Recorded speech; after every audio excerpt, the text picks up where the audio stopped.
Já comprou todas as prendas de Natal? Lembrou-se da sua? Estamos a oferecer 40 passes anuais da Zone e um deles pode ser seu. Assine hoje até 55% de desconto e habilite-se a ganhar. Tudo em observador.pt.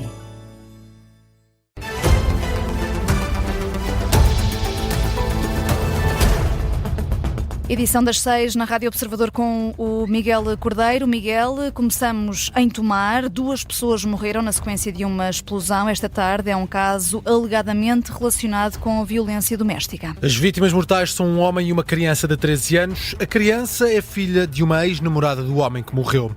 Há 2 feridos a registar também. Uma mulher, neste caso a mãe da criança, e um militar da GNR que tinha sido chamado ao local depois de ter sido denunciado que estava barricado um homem em casa. O suspeito de matar esta criança em Tomar já tinha antecedentes criminais e também já tinha estado preso. É uma informação avançada pela PJ que revela que o ex-padrasto da criança esteve preso por homicídio durante 14 anos, entre 2002 e 2016, ao que o Observador apurou. Também já existiam várias queixas por violência doméstica que reportavam a situações que ocorreram nos últimos 2 anos. A coordenadora da PJ de Leiria, Silvia Lopes, explica que o caso está a ser investigado no local por inspectores e elementos da polícia.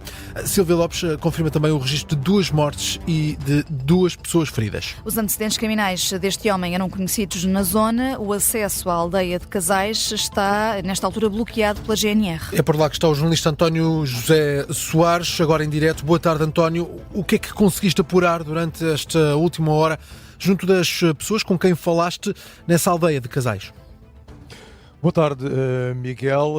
Junto das pessoas que vieram até à entrada da aldeia, porque os jornalistas não têm permissão para entrar em Casais, conseguimos apurar com algumas delas que deste historial, destes antecedentes criminais que este homem teria.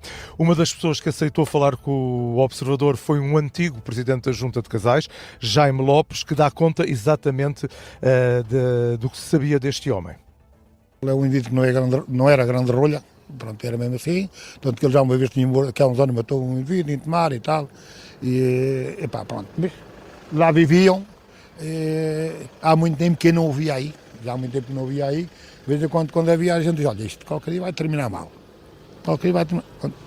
e terminou na pior espécie, da pior maneira, pronto.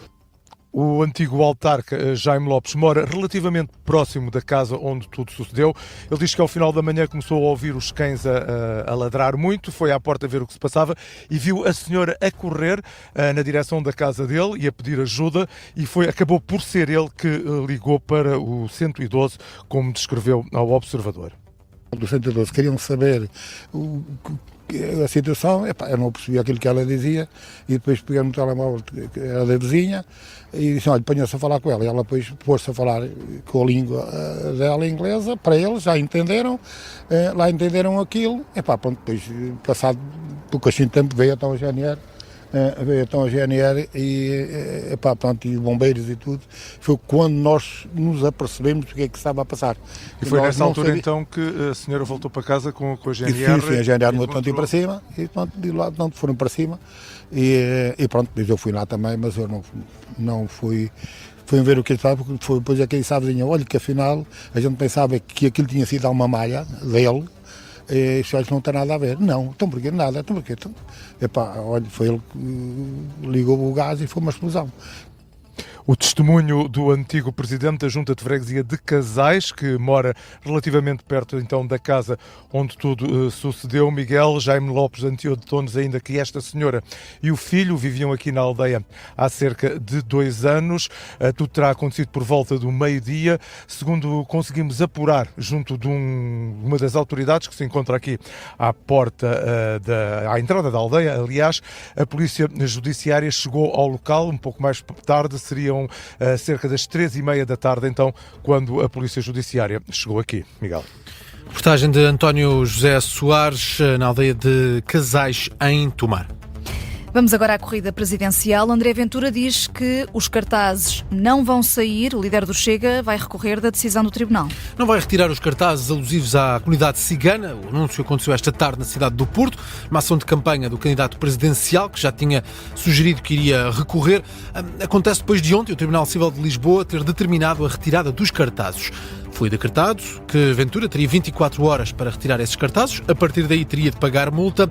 André Ventura diz que este é um assunto que põe em causa a liberdade de expressão e, portanto, diz que é uma decisão simples. Não remover os cartazes e manter estes cartazes por uma razão simples.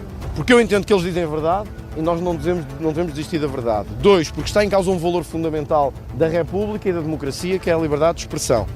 E 3, porque esta decisão é recorrível e nós entendemos que os seus efeitos devem apenas começar quando tivermos uma decisão final.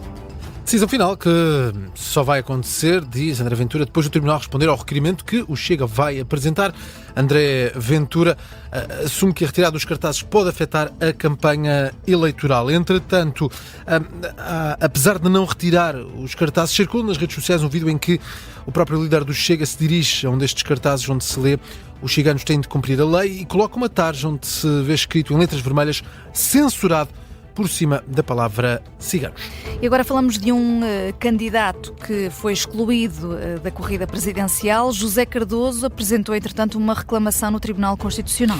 Na sexta-feira, o Tribunal confirmou 11 candidaturas presidenciais e indicou que outras 3 tinham sido notificadas para corrigir, no prazo de 2 dias, algumas irregularidades. José Cardoso, Ricardo Sousa e Joana Amaral Dias estão agora oficialmente fora da corrida porque o prazo chegou ao fim e não conseguiram corrigir essas irregularidades que tinham sido apontadas pelo Tribunal Constitucional.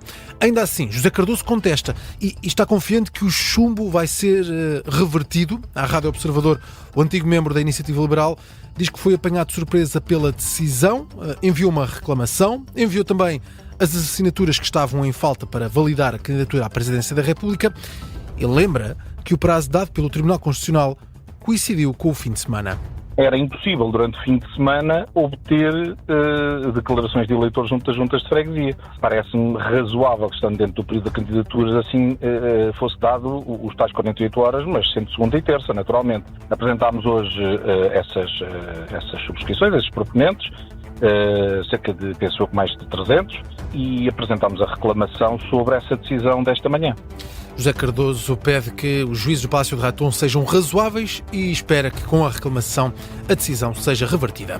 Sendo que, Miguel, há razões diferentes para que o Tribunal Constitucional tenha decidido não validar estes 3 candidatos. Sim, mas em comum há a falta de assinaturas. No caso de José Cardoso, antigo membro da Iniciativa Liberal, não conseguiu reunir essas assinaturas necessárias, entregou 7.265, precisava de 7.500. No caso de Ricardo Sousa, o antigo vereador do PSD, apresentou menos de 4.000 assinaturas válidas. E no caso da Joana Amaral Dias, há documentos em falta, como o certificado de nacionalidade portuguesa originária e também falta de assinaturas válidas para formalizar a candidatura. Diz o Tribunal que a candidata apoiada pelo ADN entregou apenas 1.500 assinaturas válidas.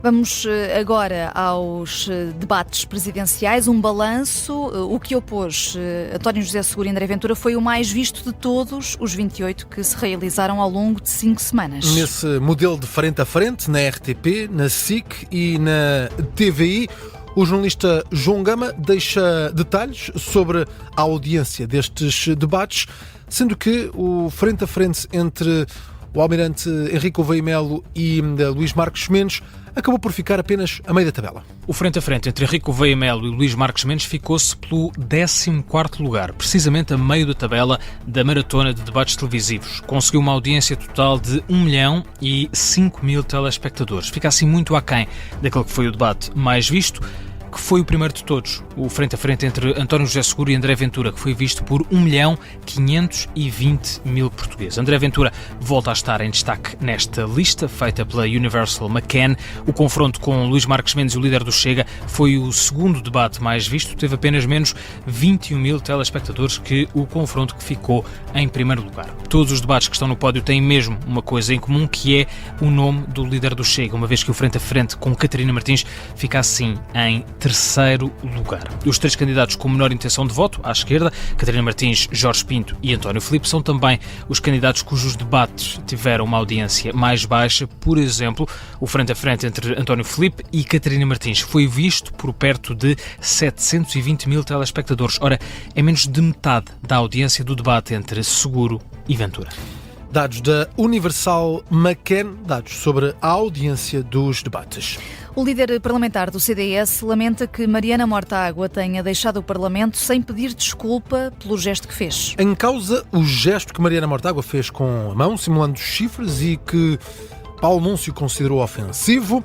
O deputado e líder da bancada do CDS fez queixa formal da agora ex-deputado do Bloco de Esquerda e lamenta que Mortágua tenha deixado o Parlamento sem pedir desculpa. Aquilo de ironia tem muito pouco. Foi um gesto grosseiro. Por diversas vezes já dissemos que muito antes do Chega chegar ao Parlamento, já diversos deputados da extrema-esquerda, em particular o Bloco, tinham comportamentos absolutamente impróprios e grosseiros. Aquele gesto foi mais uma prova. Infelizmente, a deputada Mariana Mortágua saiu sem pedir desculpa ao Parlamento, mas acima de tudo sem pedir desculpa aos portugueses. Paulo Núncio, em entrevista ao programa Sofá do Parlamento. 6h11, destacamos ainda outras notícias que estão a marcar esta tarde de 23 de dezembro. A comunidade Vida e Paz revela que contou com quase 1.900 pessoas durante o fim de semana, na edição 37 da Festa de Natal, com pessoas em situação de sem-abrigo. A iniciativa decorreu entre os dias 18 e 21 de dezembro. A associação diz que durante a festa houve 1.192 atendimentos na área de saúde, 277 atendimentos na área de cidadania e 400 atendimentos na zona de barbeiro e duches. Foram também distribuídas cerca de 12.000 peças de roupa e servidas mais de 4.000 refeições. Gritos nas playlists de Natal. O Spotify foi hackeado. A plataforma de streaming de música foi alvo de um ataque informático de grande dimensão. Quase a totalidade do catálogo está agora comprometido. Isto é o que avança a imprensa sueca. O ataque aconteceu na segunda-feira. As equipas técnicas da empresa estão a investigar a extensão do incidente e os impactos. Entretanto, o grupo de hackers Annas Archives reivindicou a autoria deste ataque e afirma que roubou cerca de 86 milhões de ficheiros de música. Para fechar em período de Natal, mas já a pensar em 2026, vai ser um ano em que vamos poder observar um fenómeno raro. O quê? Estrelas cadentes? Um eclipse?